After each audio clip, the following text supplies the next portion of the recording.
Bien, Rubén, comenzaremos por explicar qué es lo que se elige en las elecciones locales de Colombia. Perfecto, sí, definitivamente el próximo 29 de octubre se van a realizar las elecciones regionales y locales. Aquí se conocería, si uno hace un símil con Estados Unidos, las midterm, que le van a medir el pulso al presidente Gustavo Petro, si está haciendo un buen trabajo o no. Las elecciones del 29 de octubre se eligen 32 gobernadores, cerca de más de 1.100 y pico de alcaldes, eh, y una serie pues de candidaturas a consejo, a asamblea, que van a ser pues de gran interés para todos los colombianos. Recordar que aquí hay una importante número de abstención, el voto no es obligatorio. eh, entonces pues esa es lo que vamos a elegir el próximo día de domingo 29 de octubre.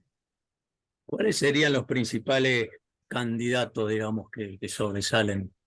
Yo creo que hay que hacer un análisis rápido de lo que son las elecciones, fundamentalmente las regiones principales de Colombia, comenzando con Bogotá. Bogotá es una ciudad de casi 10 millones de habitantes, entre 8 y 10 millones, y contamos el área metropolitana, donde hoy gobierna la primera alcaldesa LGTBIQ+, que se llama Claudia López, politóloga, y ella le correspondió, como a todos los mandatarios recientes, la pandemia.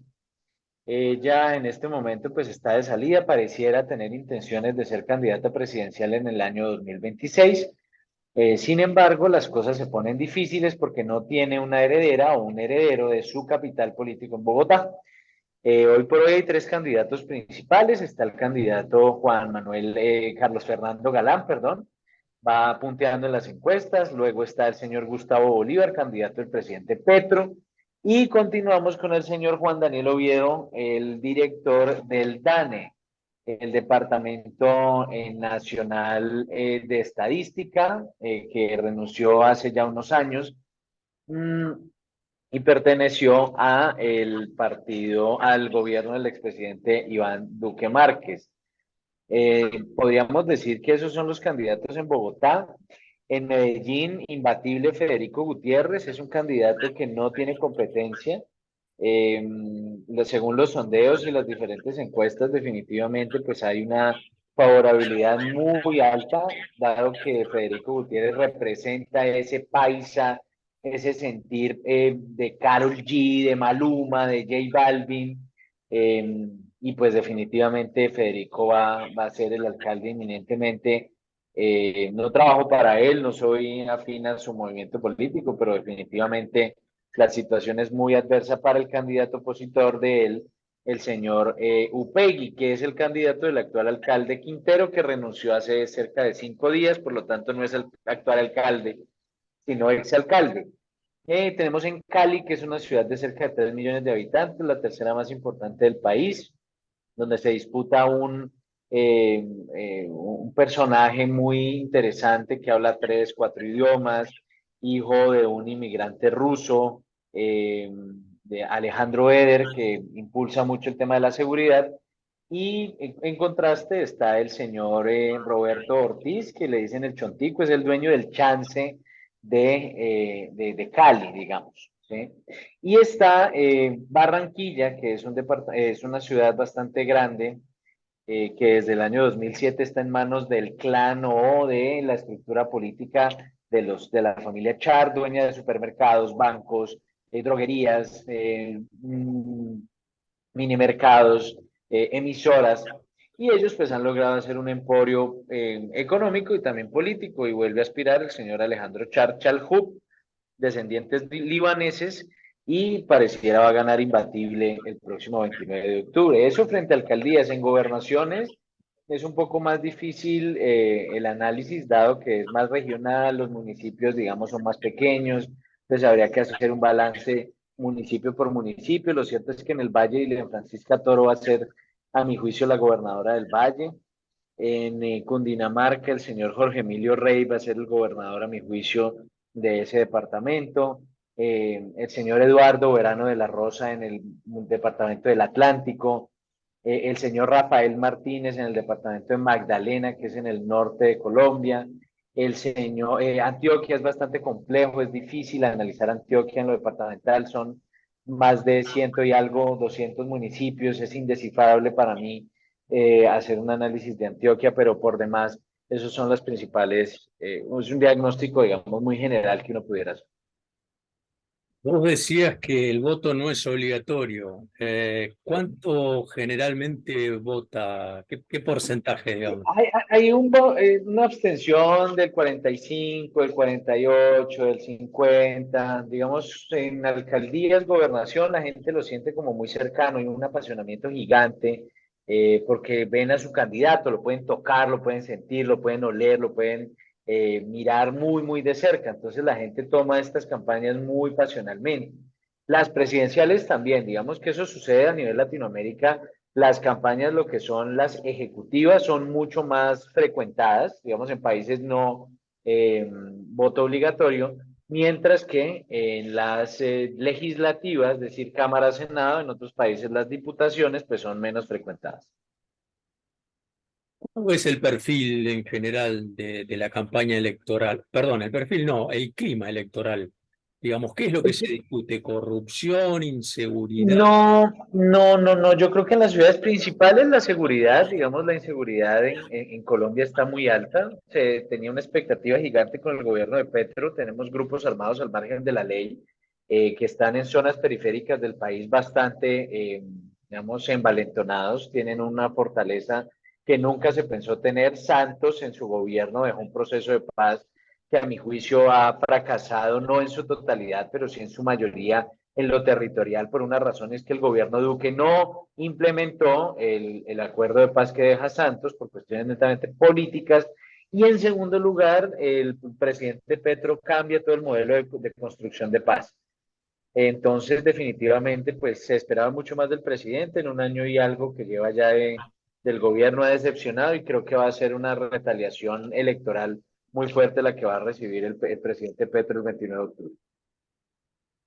Eh, ¿Es un tema este de los líderes ambientales y de la cuestión ambiental? No, no es un tema. Creo que la cuestión ambiental queda para un segundo plano. El año pasado sí fue un tema de campaña, este año pareciera que no lo va a ser. La gente está hablando más que corrupciones de inseguridad, de terrorismo. Yo creo que volvimos a la misma temática del año 2001, cuando las Torres Gemelas fueron derribadas en Nueva York. Ujú. Eh, Vos sos un especialista en campañas electorales, ¿verdad? Por eso te hago esta pregunta.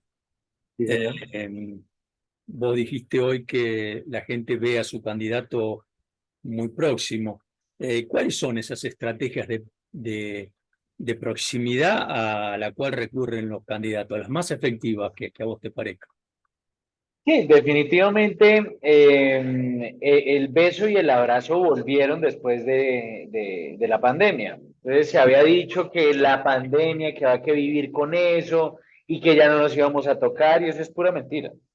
A la gente le gusta que la toquen. No invasiva, sí, que la manosees, pero en países latinoamericanos, fundamentalmente Suramérica, lo que es Colombia, Venezuela, Ecuador, el tocar, el ser afectivos, el mirar a los ojos. Digamos, por ejemplo, he tenido la oportunidad de trabajar con comunidades indígenas que son muy fanáticos de ver a los ojos, de mirar siempre a los ojos, de estar mirándote a la cara porque ahí estás hablando con la verdad y si desvías la mirada no estás hablando con la verdad. El que Entonces sí pestañea siento, pierde. claro, exacto, precisamente.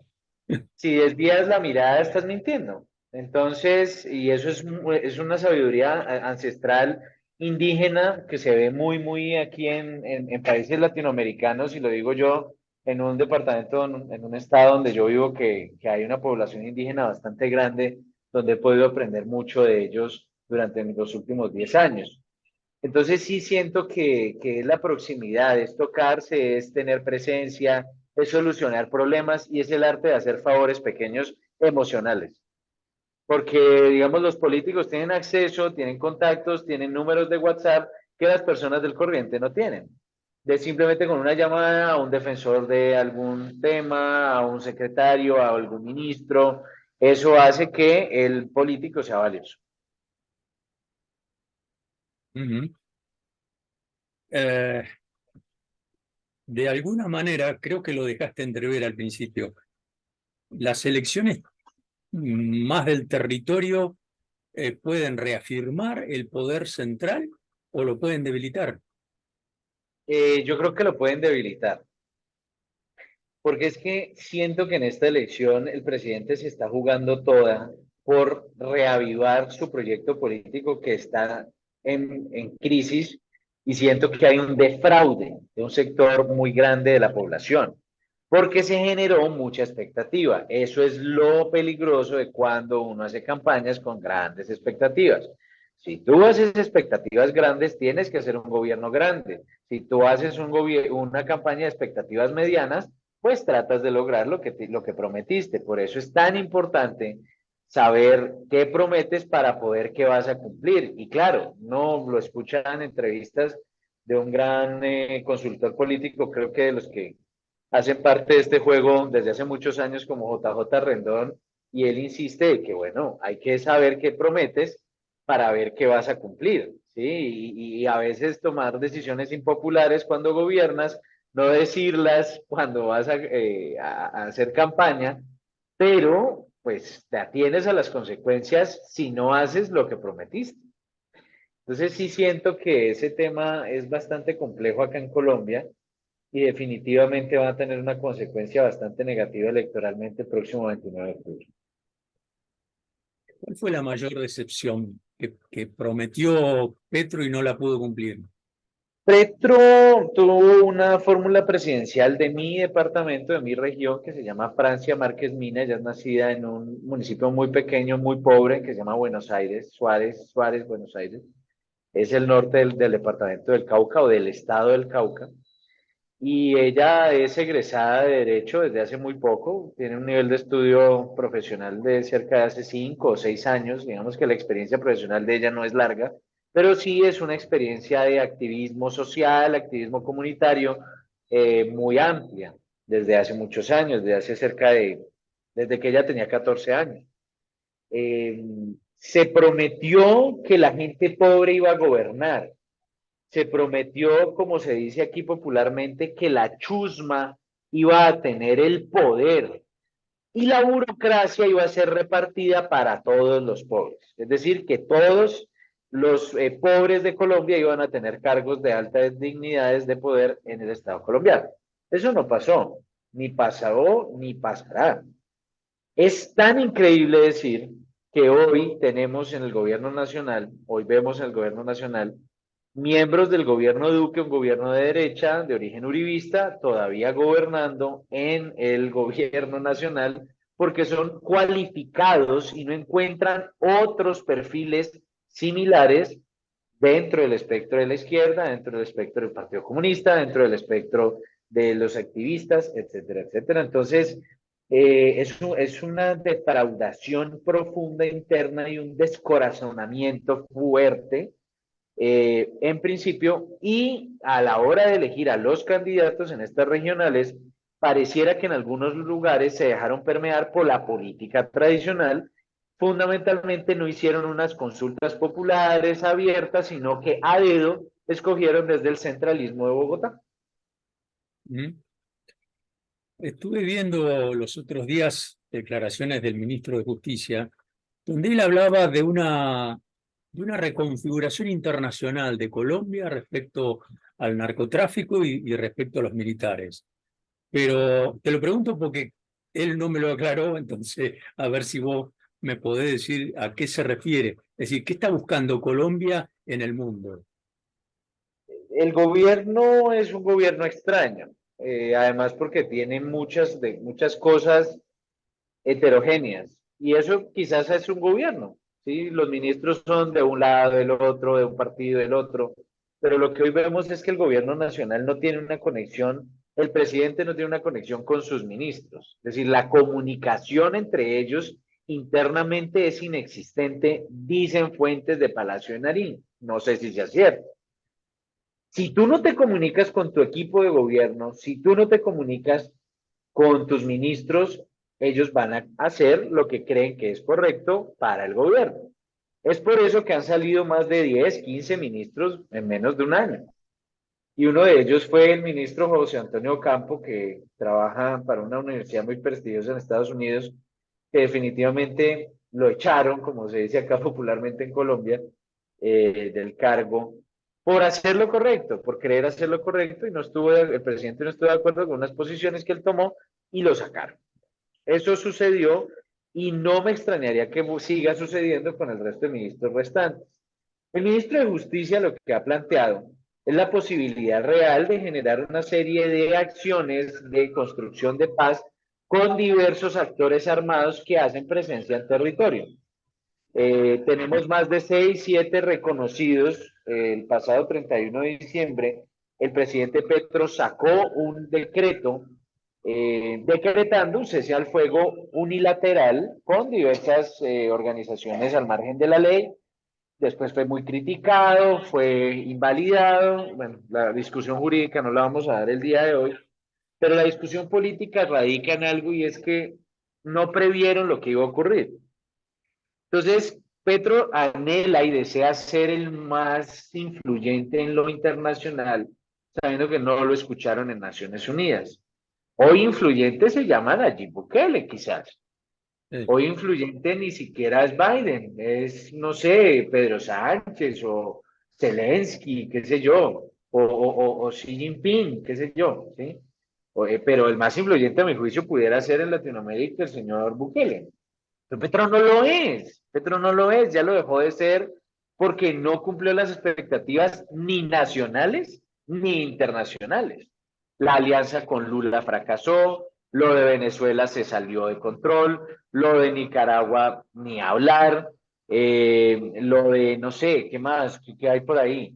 Todo se le ha salido de control y las relaciones tanto nacionales, internas con los presidentes, con las fuerzas políticas de oposición y de gobierno y las fuerzas internacionales, todas han fracasado. Hoy, por ejemplo, hace 3 horas chiflaron al presidente porque llegó tarde a una condecoración de unos militares. Eso está pasando en Colombia en este momento. Hay un malestar de superficie, digamos, evidente. Sí, ya se siente evidente y siento que la decepción va a crecer más y la venganza se viene es el 29 de octubre. O sea, en 25 días o en menos días, no sé cuántos faltan ya, se viene la venganza de la gente. O sea, es la venganza del pueblo que lo eligió. Va a elegir personas contrarias a él para darle a él una lección política. Y si sale demasiado debilitado, ¿cuáles son los mecanismos institucionales que le pueden dar salida a No, Colombia? ningunos. Colombia, a diferencia del Perú, a diferencia de Ecuador, que son países que tienen una inestabilidad en donde definitivamente el presidente, si no gusta del Congreso, pues se va. Aquí no. Colombia es un país presidencialista, en donde el presidente inicia su periodo y termina. La tradición presidencialista de Colombia no cambia desde hace muchas décadas. Todos han terminado su periodo. Ninguno ha renunciado al menos en los últimos 20 años. Entonces lo vimos en Álvaro Uribe, versión 1, versión 2. Lo vimos en Juan Manuel Santos, versión 1, versión 2, cuando había reelección inmediata en Colombia. Lo vimos con Iván Duque Márquez. Lo vimos o lo estamos viendo con el señor Gustavo Petro, que lo mejor que le puede hacer al país es terminar su gobierno. Claro. Es terminar su gobierno porque si no, de no terminar el gobierno, había una inestabilidad institucional. Si ya existe con el presidente actual, no me imagino qué sucedería si se depusiera el presidente. Eso sería un error constitucional y somos Colombia muy constitucionalista, somos muy modernos en cuanto a la constitución de 1991. Nos encanta la constitución del 91 porque es una constitución garantista que si se aplicase al dedillo seríamos una maravilla. Yo creo que un país escandinavo, no lo somos, pero es una constitución espectacular. Yo adoro la constitución del 91. Claro, pero no se aplica, digamos, No de, se aplica de todo, pero me reafirmo en lo que dije y es, ojalá el presidente Petro termine su periodo, porque de no terminarlo sería un acabose y la debacle institucional de Colombia. Ok. Bueno, te hago una última y agradeciéndote tu deferencia, Rubén, por estos minutos. ¿Qué, qué, Me ha faltado. qué te gustaría que pasara el 29 de octubre, tanto desde el punto de vista personal como profesional? A mí me interesa que Colombia reaccione y dé una lección política de las decepciones, y no es tanto en contra de Petro, ni en contra de la vicepresidenta, ni en contra del pacto histórico. Es que la gente pueda resarcirse y no es vengarse, es dar lecciones políticas, porque el voto es yo te premio o yo te castigo. Y definitivamente vamos a ver un castigo en las regiones más importantes del país, sobre todo Bogotá, Medellín, Cali, Barranquilla y Bucaramanga, que es donde se mueve la plata, donde se mueve la economía, donde están los puertos, donde está el dinero, donde está absolutamente todo. La principal población del país se encuentra en estos territorios y el presidente Gustavo Petro va a tener la oposición en los principales lugares más poblados de Colombia. Gobernar va a ser difícil después del 29 de octubre y el presidente deberá de poner sus odios porque hay algo que estamos evidenciando y es muchísima indignación al interior de las fuerzas militares y de policía. Y eso es un riesgo para la democracia, porque las fuerzas militares y de policía siempre le han sido fieles al presidente, porque ellos le dicen el señor presidente, sea de izquierda, sea de derecha, sea de centro, porque las fuerzas militares de Colombia pueden haber mil errores, pudieron haberse dado los falsos positivos, etcétera, etcétera, que es algo repudiable a todas luces, pero las fuerzas militares de Colombia son de las mejores del mundo, lo diría yo con vehemencia. Y creo yo que son muy constitucionales y espero que no se genere una indignación tal que lleve a un envalentonamiento militar. Pero, ¿qué es lo que sienten que hay ahora? ¿Una depuración o algo así? Primero, el presidente Gustavo Petro depuró, sacó a mucho coronel porque creyó que estaban vinculados a sectores de extrema derecha hace cerca de ya un año. Cuando llegó a los 3, 4 meses, depuró más de 50 generales. Y eran las personas con más experiencia en temas de lucha contra el narcotráfico, antiterrorismo, etcétera, etcétera. Colombia es un país con gran experiencia en ese tipo de temas y estos generales, coroneles, bueno, de alto rango, tenían esa experiencia y no lo lograron, digamos, no siguieron porque el presidente él lo sacó. Entonces ahora él está formando su propio ejército, el análisis profundo, no lo había pensado de esa forma, pero ya viéndolo así, él está creando su propia gente y sus propias lealtades y definitivamente vamos a ver si pueden con la base militar, porque la base militar no está tranquila y no está contenta con el presidente ni con sus ministros. Bien, ahora sí es la última, ¿eh? Este voto castigo que seguramente va a tener el presidente lo va a obligar a hacer cambios. No,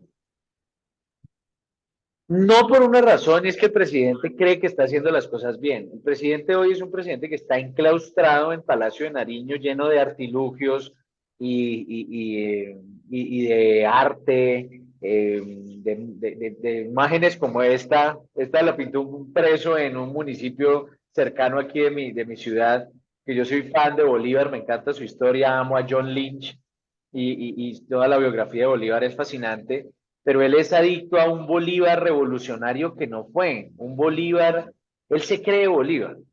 Claro. Y cuando tú emulas a un Bolívar y crees que eres una versión de Chávez moderna, pero no eres Chávez y lo niegas, pero sí admiras a Chávez y tienes gran amistad con Maduro, pero no visitas a Maduro, pero sí lo visitas, cuando justificas lo que está pasando en Nicaragua, cuando justificas o le declaras la guerra prácticamente en Twitter a El Salvador, cuando luchas en contra de Javier Milei, que pudiera ser el presidente, pareciera, de Argentina, cuando vas al Amazonas con Lula, pero Lula de lejos con Petro. Entonces, porque Lula sabe, Lula lleva toda la vida gobernando y Lula sabe que necesita de nuevo montar BRICS, él necesita de Asia, él necesita no pelear con nadie. Petro todos los días tuitea, bueno, ahora usa X, que es de Elon Musk, y pelea con todo el mundo. Entonces, casa una pelea, casa otra pelea, pelea con este, pelea con el otro, y él cree que está haciendo las cosas bien.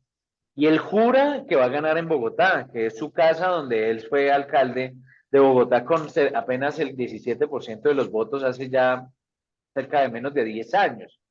Entonces, Gustavo Petro es un hombre obstinado, un hombre serio, un hombre que no mira a los ojos, curiosamente.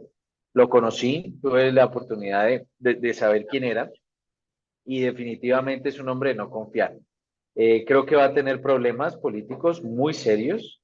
Las regiones le van a hablar mucho más duro a lo que le han hablado ahora al presidente, porque se venía con un clima emotivo de que él iba a cambiar todo y la institucionalidad no cambió con la llegada de él. Los procesos de paz no se han dado, la guerra se aumentó y la sangre sigue más vigente que nunca. Esto que sucedió con el hijo y los fondos de campaña, ¿cuánto lo afectó? Muchísimo, muchísimo, pero hay gente aún que cree que él no sabía. Digamos, yo creo que le ha afectado mucho esas llegadas tarde. Él es un hombre muy impuntual porque se rumora que él tiene problemas en su vida y pues definitivamente llega tarde a todo. Entonces hoy llegó tarde a esa condecoración y lo chiflaron. Yo creo que ese tipo de cosas lo han mermado más que toda esa serie de escándalos porque creen que son escándalos de la media, ¿sí? Entonces aquí hay una revista muy popular que se llama la revista Semana, que es un Fox News, digamos, colombiano. Los dueños son un emporio de judíos muy, muy particulares de la ciudad de Cali, Colombia, que se llama la familia Gilinski. Y ellos definitivamente pues están en una tarea de mostrar la verdad, según ellos creen, la verdad de lo que está pasando con el presidente. Entonces, definitivamente reproducen este tipo de errores que está cometiendo y pues bueno, son felices haciendo ese tipo de ejercicio. Gracias, Rubén. Gracias, Gustavo, y lo que necesite siempre con mucho gusto.